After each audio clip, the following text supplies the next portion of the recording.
नमस्कार मंडळी, एक चमचा स्वाद चॅनलमध्ये तुम्हा सर्वांचा पुन्हा एकदा खूप खूप स्वागत. चला मग मंडळी, आजच्या नवीन रेसिपीला सुरुवात करूया. आजची रेसिपी आहे बिना भाजणीची चकली. पटकन होणारा रेसिपी आहे. तुम्ही स्किप न करता पूर्ण व्हिडिओ बघा. सगळ्यात अगोदर इथं मी फुटाण्याची डाळ घेतलेली आहे, जे मिक्सरमधनं बारीक वाटून घ्यायचं आणि चाळणीनं चाळून घ्यायचं. ज्या वाटीनं फुटाण्याची डाळवं घेतले त्याच वाटीनं 3 वाट्या असं तांदळाचं पीठ घ्यायचं. जर तुमच्याकडे भाकरीचं तांदळाचं पीठ असेल तर किंवा मोदकसाठी वगैरे आणलेली असेल तर ते पीठ वापरू शकता इथं.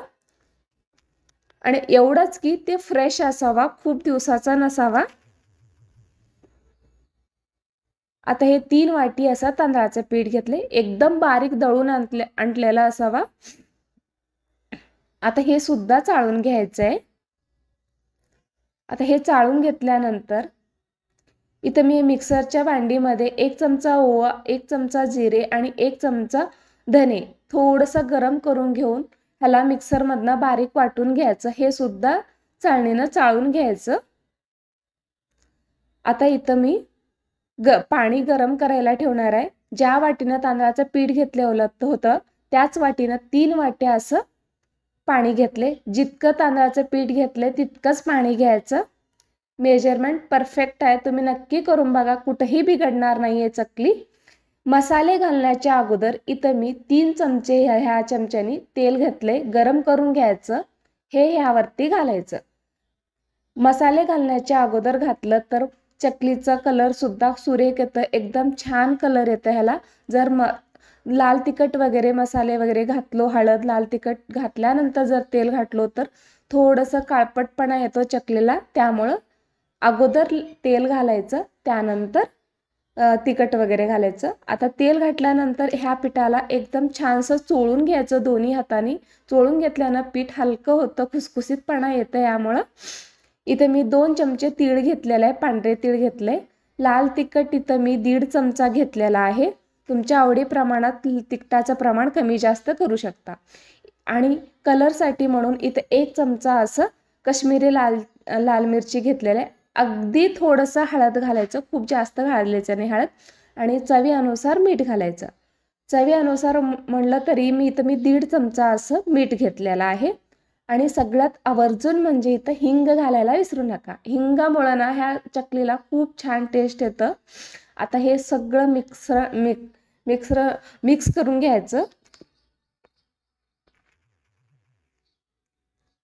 मिक्स करून घेतल्यानंतर पाणी जे गरम करायला ठेवलं होतं ते घालायचं. खूप जास्त उकळतं पण नसावा आणि कोमट पण नसावा. जे बोटाला सोसवेल तितका पाणी असावा. थोडंसं गरम राहायला पाहिजे हे, आणि बोटाला सोसल ना तितकं पाणी गरम पाहिजे. आता हे थोडंसं पाणी घालून ह्यामध्ये मिक्स करत जायचं. एकदाच घालायचं नाही आहे. मी आणखी थोडंसं पाणी ठेवलेलं आहे आणि इथं सगळं घालून एक साधारण 20 मिनिटं असं झाकून ठेवलेलं आहे, जेणेकरून थोडंसं वाफ बसते, उकड बसते. त्यामुळं एकदम पीठसुद्धा मुरलं जातं. 20 मिनिटानंतर मी इथं आता ह्याला पीठ मळून घेणार आहे. जे अगोदर मी थोडंसं पाणी ठेवलं होतं ते सुद्धा इथं वापरणार आहे. आता हे थोडंसं करत पाणी घालून मळून घ्यायचं. 3 वाटीपेक्षा मला जास्त पाणी लागलेलं नाही आहे. पाण्याचं प्रमाण एकदम परफेक्ट आहे. आता इथं एकदम चोळून वगैरे असं पीठ मळून घ्यायचं.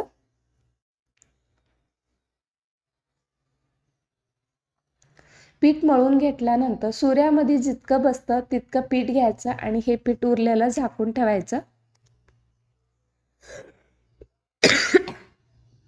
थोडंसं सुऱ्यामध्ये जितकं बसतं तितकं पीठ घेऊन थोडंसं कोमट पाण्याचा हात लावून ह्याला छानसं पुन्हा एकदा मळून घ्यायचं. जितकं मळून घ्याल तितकं चकलीचं खूप छान होतं. खूप जास्त पाणी लावायचं नाही, फक्त पाण्याचा हात लावायचा आहे. खूप जास्त सैलसर नको आणि खूप जास्त घट्टसरही नको.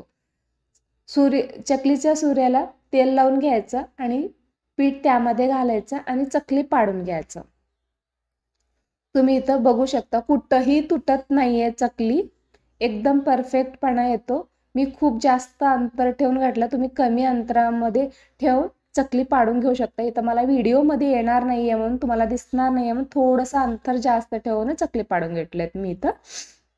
एकदम परफेक्ट बनतं, चकलीचं प्रमाण सुद्धा परफेक्ट आहे, मेजरमेंट सुद्धा परफेक्ट आहे, एकदम खुसखुसीत आणि कलर सुद्धा सुरेख येतो आणि प्रत्येकाला आवडतो अशी रेसिपी आहे आणि पटकन होणार आहे. खूप जास्त काही नाही. तुमच्याकडे जर तांदळाचं पीठ असेल तर ना झालं, 15 ते अर्धा घंटामध्ये तुमचा रेसिपी रेडी होईल. तुम्ही बघू शकता, तुम्ही तुमच्या आकारप्रमाणे बारीक मोठा तुम्ही करून घेऊ शकता. इथे मी कढईमध्ये तेल ठेवलेलं आहे तापत, थोडंसं पिठाचा गोळा टाकलाय मी इथं. एकदम घातल्या जर वर आलं, खूप जास्त गरम धूर फुटेपर्यंतही ठेवायचं नाहीये तेलाला. थोडंसं गरम झालं, जे मध्ये घातल्या वरती आलं ना, समजायचं की इथं तेल परफेक्ट गरम झालेलं आहे. चकली घालायचं, घातल्यानंतर सूर्याचा हात लावायचा नाहीये त्याला, लगेच पलटवायला बघायचं नाही. थोडेसे त्याचे बबल्स कम झाले ना मगच पलटवायचं. लगेच तुम्ही पलटवायला जाल तर चकली मोडतो, मऊपणा असतो त्यामध्ये. आता इथं पलटून घ्यायचं थोड्या वेळानंतर. तुम्ही बघू शकता, एकदम कितीही दाबलं तरीही वरे खाली बसत नाहीयेत. एकदम पीठ सुद्धा हलकं झालेलं आहे, एकदम परफेक्ट झालेलं आहे.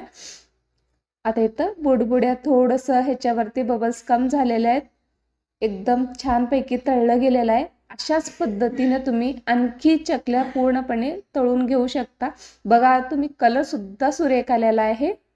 अशाच पद्धतीने मी सगळे चकल्या तळून घेणार आहे. तुम्ही सुद्धा करून बघा आजची रेसिपी. तुम्हाला आणखीन एक बॅच तळून दाखवते. तेलामध्ये खाली सुद्धा बसत नाहीये चकल्या. तुमच्या कढईमध्ये जितके मातील तितकेच घालायचं, खूप जास्त सुद्धा घालायचं नाही. एकमेकाला चिटकतात आणि मोडलं जातात. इथे मी 4 असं घातलेलं आहे, 4 किंवा 3 असं घालायचं. तुमची जर कढई जर मोठी असली ना, जास्त सुद्धा घालू शकता.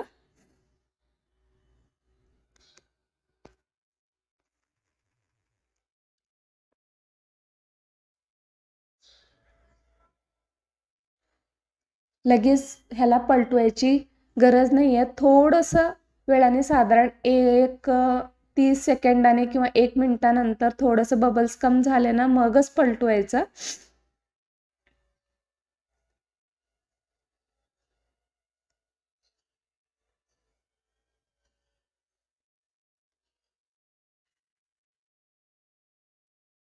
काही भाजणी वगैरे नाहीये, कोणता वेगळा चकली मसाला वगैरे काही दुसरं काहीच घातले नाहीये. फक्त ओवा, जिरे, धनेची पूड, लाल तिखट, हळद, मीठ, तांदळाचं पीठ आणि फुटाण्याचं पीठ इतकंच आहे आणि चकली 1 नंबर झालेली आहे. तुम्हाला जर कमी वेळ असेल तर नक्की करून बघा. इथे बघू शकता, तेल सुद्धा अजिबात पकडलेलं नाहीये. तुम्हाला मी हाताला सुद्धा घासून दाखवते, तेल अजिबात नाहीये, थोडं सुद्धा तेल नाही. आणि कलर सुद्धा सुरेख आलेला आहे. प्रत्येक चकलीचा कलर खूप छान आलेला आहे. एकसारखं तळलं गेलंय, एकदम कुरकुरीतपणा, एका हाताने जर मोडलं तरीही खुसखुसीतपणा असं झालेलं आहे. मग तुम्हाला कशी वाटली आजची रेसिपीमध्ये कमेंटमध्ये कळवायला नक्की विसरू नका. चला मग पुन्हा भेटू पुढच्या व्हिडिओमध्ये. तोपर्यंत खात राहा, हसत राहा आणि बघत राहा एक चमचा स्वाद.